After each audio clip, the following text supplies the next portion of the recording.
Hi, I had a little bit of time. The wife's out.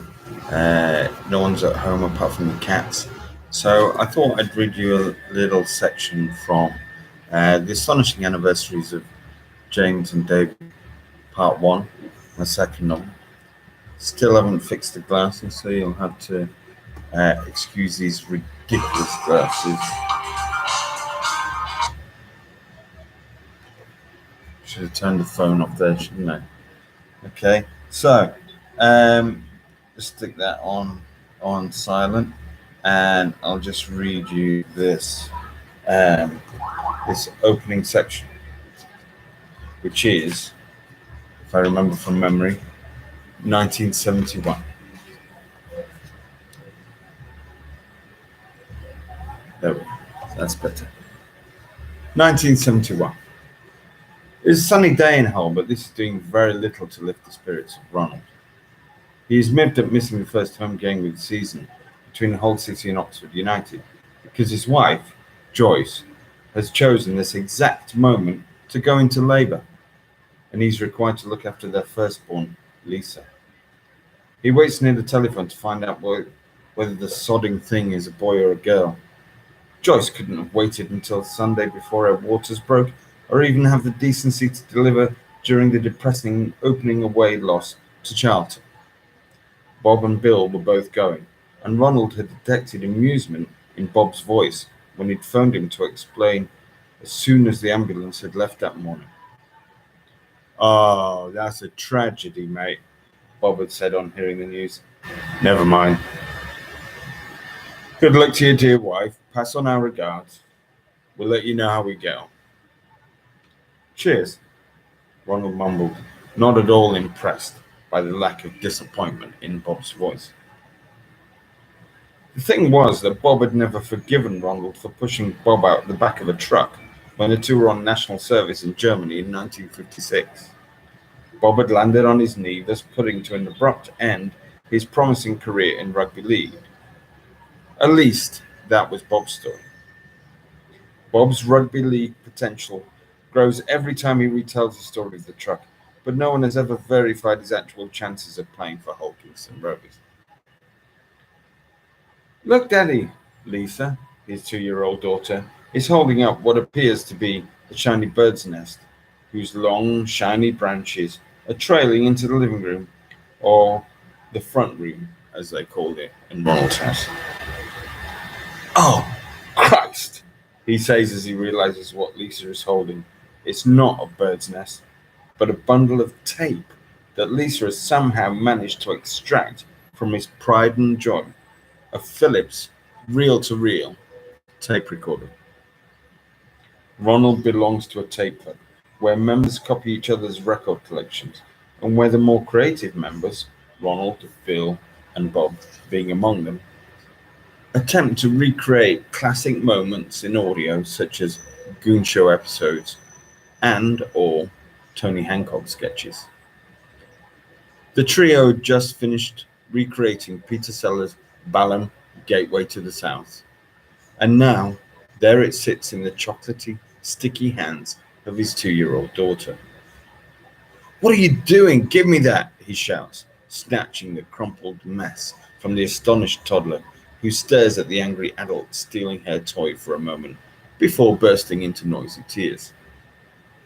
"This is not a plaything," he chastises, anger still dominating any feelings of sympathy he might have for his daughter, who begins screaming as he tries to collect the trail of tape and put the disheveled clump somewhere out of reach. "Mommy, Mommy!" Lisa manages to mold her cries into words. "Mummy isn't here," Ronald snaps, angry that his daughter should want to turn to his wife in her moment of anguish, but this encourages Lisa to scream louder in a way which is fast approaching hysteria. Ronald looks at his daughter, still rooted to the spot where she had, moments ago, presented him with her shiny discovery just to have it ripped from her hands amidst a torrent of rage. His mood softens. "Come here, princess," he suggests to the weeping child, who wants nothing to do with him. Ronald kneels down in front of her, offering a hug, but Lisa turns her back. Well, I'm sorry, darling. Ronald snaps again, the anger resurfacing. But that was Daddy's tape. It took Daddy and his friends ages to make that bloody thing. This latest outburst does not have the desired effect, unless the desired effect is to make Lisa cry and ask for her mummy even louder, which Ronald wouldn't have thought possible a second earlier. The telephone rings. Ronald looks at the phone, looks at his crying daughter, then back at the ringing telephone. Hold on, Princess, I'll be back in a second. Lisa ignores her father and focuses on her crying. Hello? Ronald presses the receiver against his ear. Aye, speaking. Aye. Is everything okay? I'm sorry, could you say that again? Aye, I see. Thank you. Ronald places the receiver back on the phone and sinks into an armchair. Christ, he says in a tone so out of keeping with his usual countenance that even Lisa stops blubbering and turns to see what happened. Twins. Lisa stares at her dumbfounded daddy. Ronald stares back at Lisa for a moment before snapping out of his trance, offering an apologetic smile to his little girl and holding out his arms for her to run into. With tentative steps, she goes to him, and he sweeps her up in a big hug. You're gonna have two little twin brothers, he announces. No, Lisa declares as if it was a question of eating her peas. Aye, lass, you are, he explains to the infant shaking head. Come on, you're hungry. Shall we go and get some grub, some chips? Lisa's shaking head becomes a slow nod, and Ronald gives her a bigger hug before leading her by the hand through the already open front door, pulling it closed behind him without bothering to look. The Rington's tea van is attempting a 7-point turn in the otherwise empty cul-de-sac. Ronald exchanges nods with the driver in a kind of, we both know we're men of the world and I'm just taking my daughter to the chip shop. My wife's just given birth to two more, so my penis still works, kind of way.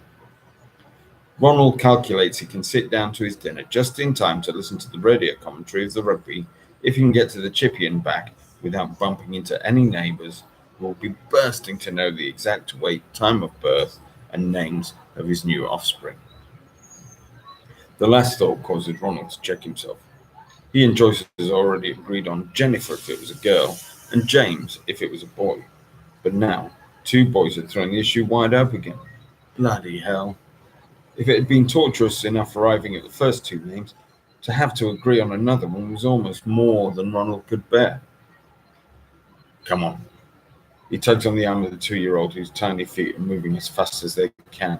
But Ronald is eager to get to the chip shop and back before any neighbours spot them. He'll be so lonely, baby. He'll be so lonely, baby. Be so lonely, I could die. The last song he had heard on the radio is still swimming around his head, and he hums it as they cross the road to Bottom Fisheries, which stands on the corner, as it has done for what seems like forever. Lisa is intimidated by the chip shop. It isn't the size of the hot stainless steel fryers which tower above her, or the grease which nestles in every corner, or the loud humour of the old man who serves the chips, whom she doesn't understand. Although all of these things are enough to scare a 2-year-old. It is the fiberglass likeness of a small girl with blonde hair and a blue dress, catching a flat fiberglass teddy bear in one arm and a collection box in the other.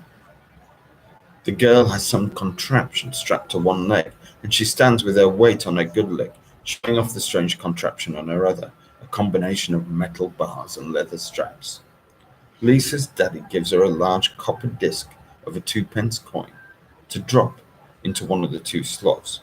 There is one in the fiberglass collection box, and then another in the head of the teddy bear. She always chooses the teddy bear, thinking it might make it feel a bit better, and forget for a while that it has a slot in its head. All right, Ron, says John, the chip shop over. He pulls a fresh batch of chips out the fryer and tips them out. And hello, little lady, he says as he leans over the counter to smile at Lisa, who hides behind his father's leg. And how old are you now? 2, Ronald answers for her.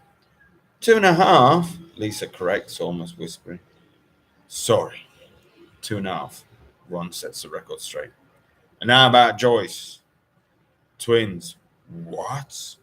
Twins, Ronald repeats. She went in this morning, just got the call. Congratulations, John wipes a greasy hand on his filthy apron and offers it to Ronald to shake. They'll keep you busy. When are you going to see them?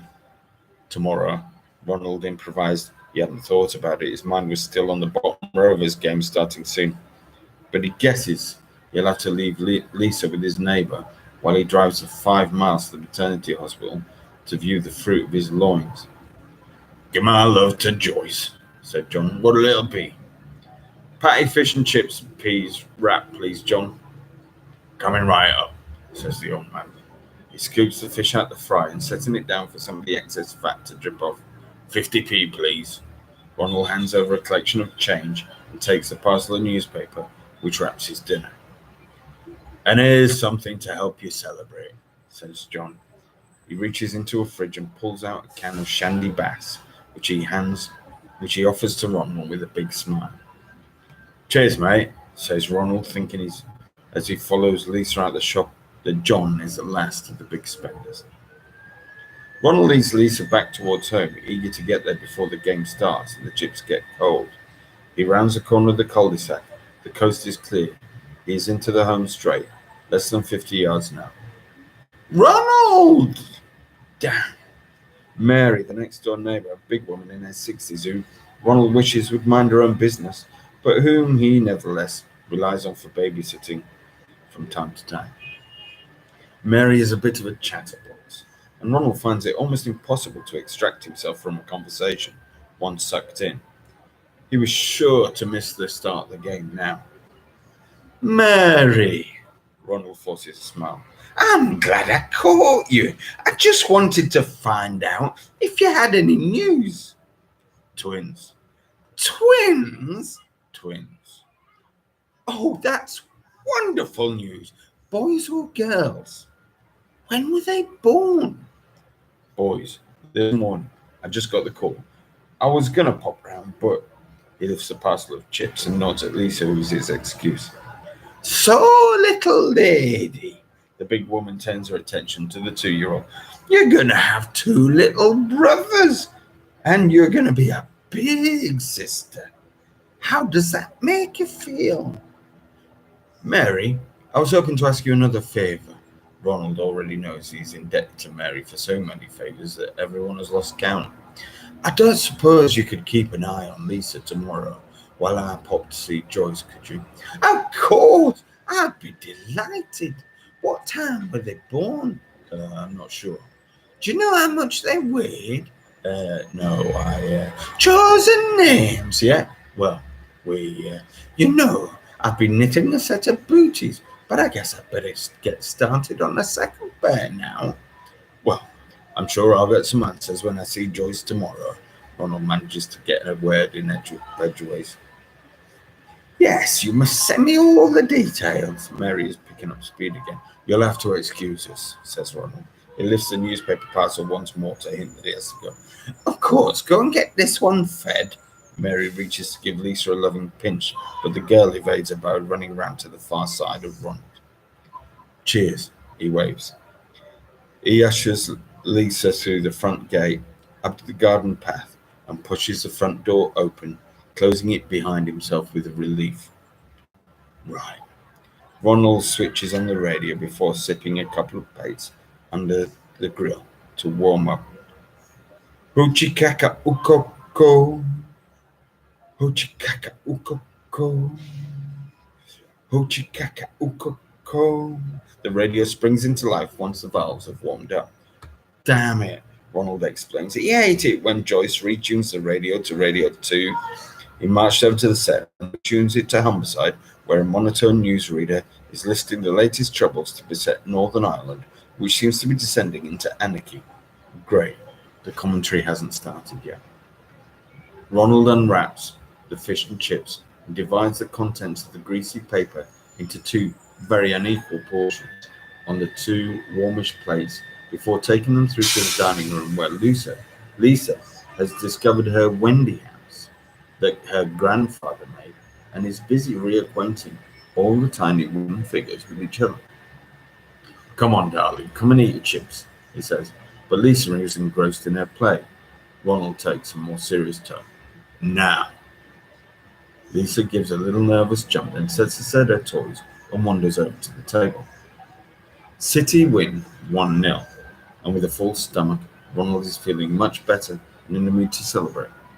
Lisa's returned to the world of her Wendy house, so Ronald decides to throw caution to the wind and open the can of Shandy Bass that John gave him. As he sips the fizzy drink, Ronald contemplates that he will be spending the next 10 days at home looking after Lisa before Joyce returns home with the twins. And everything will be turned upside down again. Ronald resolved to enjoy it while he could.